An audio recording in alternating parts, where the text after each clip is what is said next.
Unsure of your dream? Study abroad destination? Clear your doubts. Videsh Consult. Call 9676502888.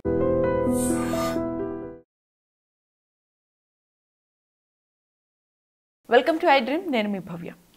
ఇప్పుడు చాలామంది F1 visa నుంచి apply చేసుకొని MS చేయడానికి వెళ్ళిన స్టూడెంట్స్ అందరూ కూడా అక్కడ పార్ట్ టైం జాబ్స్ ఉండవేమో, ఎట్లా సర్వైవ్ అవుతామో, అంత కష్టంగా ఉంది ఇప్పుడు అనే భయంతో ఉన్నారు కదా. మరి వీళ్ళందరికీ కూడా ఫుల్ డీటెయిల్డ్గా క్లారిటీస్ ఇవ్వడానికి అని చెప్పేసి మనకి హైకోర్టు అడ్వకేట్ పృథ్వీరాజ్ సార్ మన ముందు ఉన్నారు. సార్ని అడిగి డీటెయిల్స్ తెలుసుకుందాం. నమస్తే సార్, ఎలా ఉన్నారు సార్?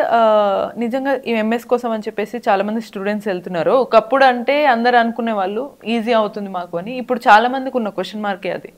ఎంఎస్ చేసి అక్కడికి వెళ్ళిన తర్వాత సర్వైవ్ అవ్వడం ఎలా, అసలు పార్ట్ టైం జాబ్స్ ఉండవు అంటున్నారు, ఎలా ఉండాలి మేము అనే క్వశ్చన్ ఉంది.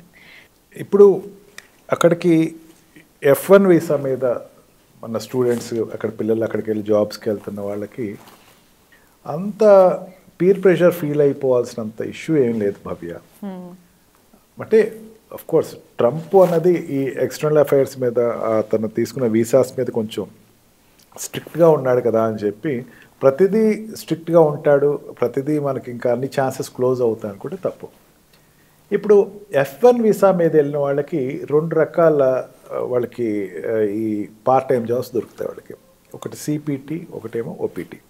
ఈ లాస్ట్ టైం కూడా ఒకసారి చెప్పుకున్నాం మనం. CPT అంటే కరిక్యులర్ ప్రాజెక్ట్ ట్రైనింగ్. అది అంటే వీళ్ళు చదువుతున్నప్పుడే ఆ కాలేజ్లోనే కరికులం ఉంటుంది. OPT అంటే కనుక ఆప్షనల్ ప్రాక్టికల్ ట్రైనింగ్. ఆ OPT అన్న దాంట్లో వీళ్ళు ఏంటంటే విత్ ఇన్ క్యాంపస్లో అనేకమైన జాబ్స్ ఉంటాయి.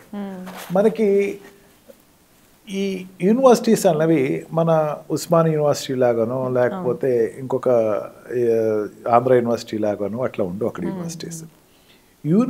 Universities are with billions of dollars. అంటే ఇప్పుడు నేను ఏదైనా సంపాదించాను అనుకోండి, నేను ఏదైనా సంపాదిస్తే అమౌంట్ ఎవరికి ఇస్తాను? నేను జనరల్గా ఇంట్లో నా పిల్లలకు, భార్యకి. అక్కడ అట్లా ఇవ్వరు. వాళ్ళు తీసుకెళ్ళి వాళ్ళు చదివిన యూనివర్సిటీస్కి ఇచ్చేస్తారు. బిలియనీర్స్ అట్లా చాలామంది కొన్ని వేల కోట్లు, లక్షల కోట్లు ఇచ్చేస్తారు వాళ్ళకి. అందుకే యూనివర్సిటీస్ సెల్ఫ్ సఫిషియెంట్. అక్కడ వాడు ఏమనుకుంటాడంటే వాడు ఏదో ఒక చిన్న కష్టం పడతాడు. ఆ కష్టం పడుతున్నటువంటి స్పియర్లో ఉండేటువంటి జోన్ ఎవరు పడకూడదంత ఆస్తి ఇచ్చేస్తాడు. అవన్నిటితోటి OPT ప్రోగ్రామ్స్ డిజైన్ చేస్తారు.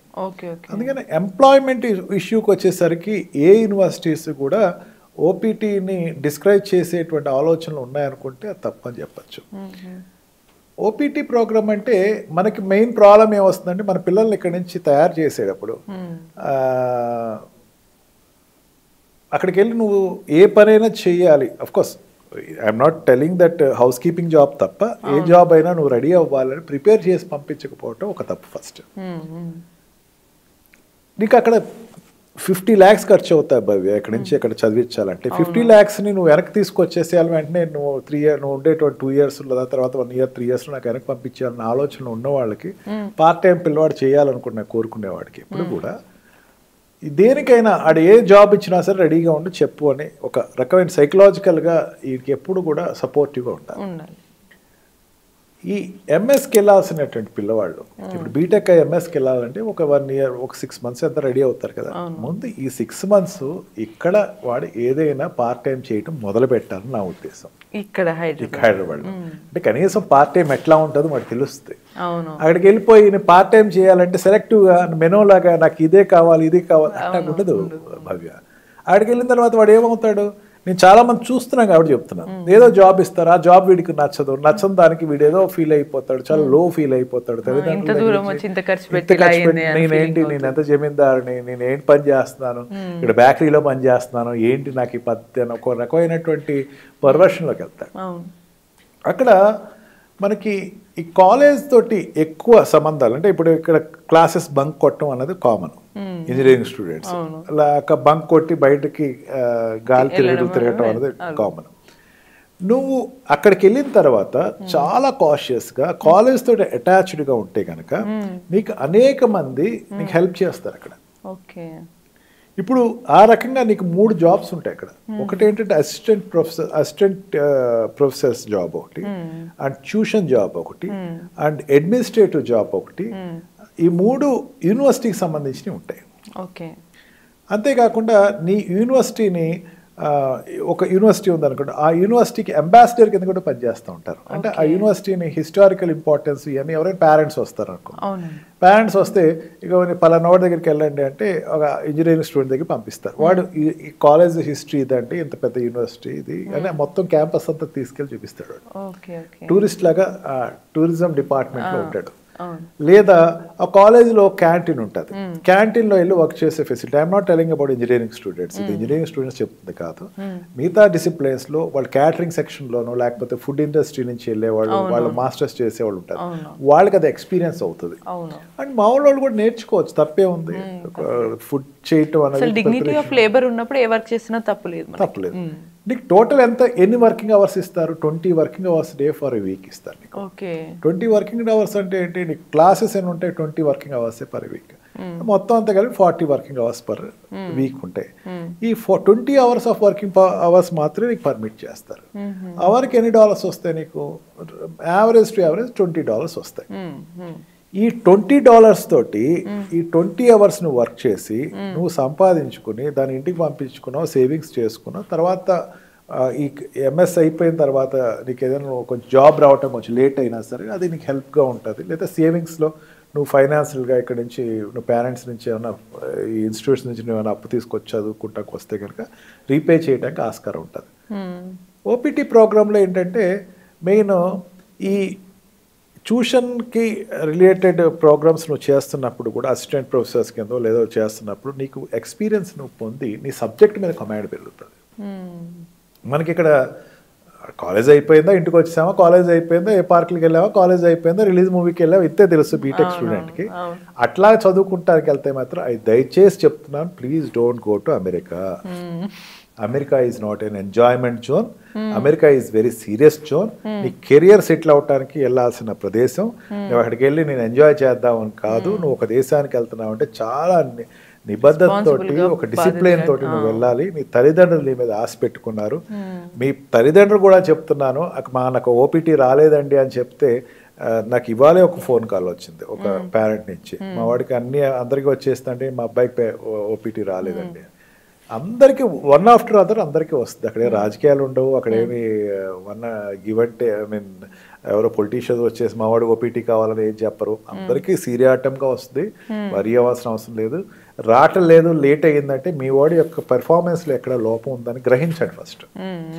అది ఓపెన్గా మీరు గ్రహించడంలో, మీరు యాక్సెప్ట్ చేయటంలో మీరు మీ పిల్లవాడిని ట్యూన్ చేసుకుంటానికి ఆస్కారం వస్తుంది. And through this I dream I'm requesting the parents, ఒకవేళ నీకు ఓపీటీ రాకపోతే దయచేసి బయట ఉండే ఎంప్లాయ్మెంట్కి మీ వాడిని పంపించకండి. పంపిస్తే your son will be shooted out and he will come back to India. అక్కడ ఏదైనా యూనివర్సిటీ కంట్రోల్లోనే ఉంటుంది. యూనివర్సిటీలోనే నువ్వు అక్కడ వెళ్ళి వాళ్ళే వర్క్ ప్రొవైడ్ చేస్తారు. అంతేగాని పర్సనల్గా వచ్చేసేసి నేను బయట బేకరీలో పనిచేస్తాను లేకపోతే ఇక్కడ గ్యాస్ స్టేషన్లో చేస్తానంటే దొరికితే మాత్రం your career for your international tour is end. అంతేగాని అటువంటి తప్పుడు సలహాలు ఎవరు చాలామంది చెప్తా ఉంటారు. ఏముంది దాని ఏముంది, ఎవరు చూడరు, పట్టించుకోరు, బేకరీలో చేయండి లేకపోతే గ్యాస్ స్టేషన్లో చేయండి అని చెప్తారు. Parents don't encourage your children to go there and children also don't go there. దయచేసి వెళ్ళకండి. ఉన్న ఆ పీరియడ్ ఏదైతే మీరు కాలేజ్ పీరియడ్ ఉందో తర్వాత మీరు కంటిన్యూషన్ 2 years ఏదైతే జాబ్ సర్చింగ్ ఏదైతే ఉన్నారో ఓపీటీ కంటిన్యూ అవుతున్నారో ఈ టైంలో మీరు చాలా సిన్సియర్గా వర్క్ చేయండి. దెన్ నాకు తెలిసినంత వరకు అమ్మ భవ్య టాపిక్ వచ్చింది కాబట్టి చెప్తున్నాను, సిన్సియర్గా పనిచేసినటువంటి స్టూడెంట్ కానీ సిన్సియర్గా పనిచేసినటువంటి ఎంప్లాయర్ దగ్గర నుంచి ఇప్పటివరకు నాకు ఎటువంటి ఎంక్వైరీ రాలేదు. నాకు ఉన్న ఇన్నేర్స్ ఎక్స్పీరియన్స్ ఎవ్వరు నాకు ఫోన్ చేయలేదు. ఏదో కొంచెం జస్ట్ టైం పాస్ ఎంజాయ్ చేద్దాంలే అనుకున్న పాసిబుల్ అవ్వలేని వాళ్ళు కంగారు పడిపోయి చేసిన తప్పు వాళ్ళ దగ్గరే వస్తుంది. అందుకని మీ పేరెంట్స్ మీ పిల్లవాడు చెప్పింది కాదు, మీరు చూసుకోండి, వెరిఫై చేసుకోండి. అవసరమైతే ఒకసారి వెళ్ళండి, వెళ్ళి డబ్బు ఖర్చు అయితే అవుతుంది, వెళ్ళి అక్కడ సిచ్యువేషన్ చూడండి. మీ పిల్లవాడు ఏదైనా ప్రీ ప్రెషర్ అయితే వెళ్ళి మోరల్ సపోర్ట్ ఇవ్వండి. మోరల్ సపోర్ట్ ఎప్పుడు కాలేజ్ సెషన్స్ ఉంటాయి, కాలేజ్ కూడా సెషన్స్ తీసుకుంటుంది. అక్కడ ఉండేటువంటి డిజైన్ ప్రోగ్రామ్స్ ఉంటాయి, అక్కడ డిజైనింగ్ ఆఫీస్ ఉంటుంది, అక్కడికి వెళ్ళమనండి, రెగ్యులర్ కాంటాక్ట్ అవ్వమనండి. ఇదంతా కాదు భవ్య, మన ప్రొఫెసర్స్ తోటి మంచి రిలేషన్ పెట్టుకుంటే వాళ్ళే చూపించేస్తారు. ముందు నీ క్లాస్లో ఉండేటువంటి ప్రొఫెసర్స్ దగ్గర మంచి పేరు తెచ్చుకోండి. వాళ్ళతో నువ్వు మంచి ర్యాపో పెట్టుకుంటే వాళ్ళే ఇచ్చేస్తారు. లైబ్రరీకి వెళ్ళిపోవచ్చండి, లైబ్రరీలో బోల్డ్ జాబ్స్ ఉంటాయి, బుక్ కీపింగ్ జాబ్స్ ఉంటాయి, ఇవన్నీ కూడా మీకు అనేకమైన జాబ్స్ అక్కడే దొరుకుతాయి. ఇవన్నీ చేయట్లేదు అంటే ఓపీటీ రావట్లేదు నా దృష్టిలో. అవును, అంటే ఒక్కటే డిపార్ట్మెంట్ దగ్గర ఒక దగ్గర కాకుండా అన్నీ ఎక్స్ప్లోర్ చేస్తే మనకి ఛాన్సెస్ ఉంటాయి. సో లైఫే అంతా మనకి ఏదైనా సరే ఎక్స్ప్లోర్ చేస్తేనే కొత్త అవకాశాలు వస్తాయి. ఇన్ ద సేమ్ వే మనం చాలా కాషియస్గా ఉండాలి. ఇది రావట్లేదు కదా బయటికి వెళ్ళకుండా క్యాంపస్లో మనకున్న ఆపర్చునిటీస్ యూజ్ చేసుకోవాలని అయితే మనకు సార్ చెప్తున్నారు. వీటినే మీరు కూడా ఫాలో అయితే హ్యాపీగా మీ వీసా ఉంటుంది, మీ కెరీర్ కూడా బాగుంటుంది. ఇటువంటి మరిన్ని ఇన్ఫర్మేటివ్ అండ్ ఇంట్రెస్టింగ్ టాపిక్స్ కోసం కీప్ వాచింగ్ ఐ డ్రీమ్.